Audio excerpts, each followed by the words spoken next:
Здравейте хора, в днешното видео ще гръмнем ето това цялото. Вътре имам един приятел, който ще видим дали ще оцелее. И това е доста TNT, в смисъл. И отвътре има, гледайте. Вижте какво става. Чуете. Сега ще ви покажа той къде е. Той е ето тук.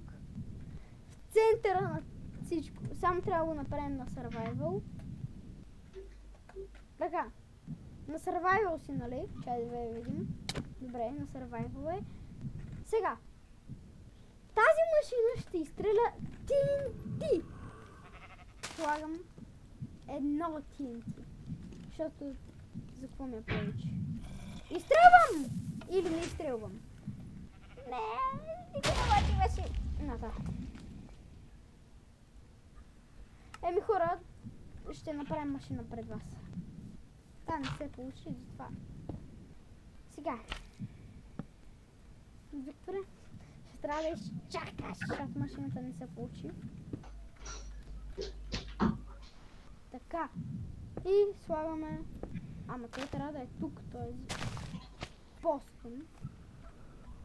И слагаме едно TNT. Готови ли сте?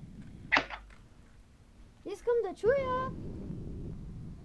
Викторе, готов ли си? Да. Пак ли стана? Ами, знаете ли хора, просто по стария... Червен камък служи. Не. Почна. Майко лагна! Майко лагва! И сега ще видим дали ще оцелее. Ако оцелее, не знам. Мен чак ми лаги, бе, хора.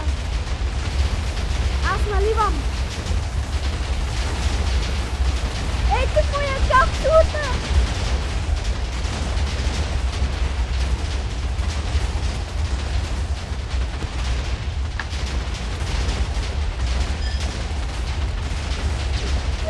Имам дупка! Не!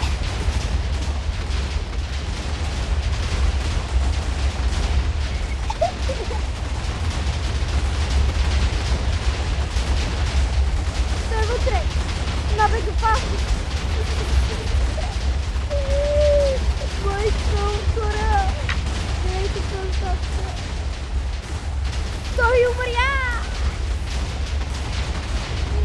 Да. Как ти умря?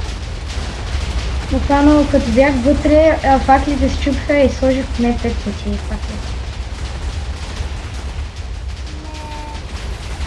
Еми хора, това са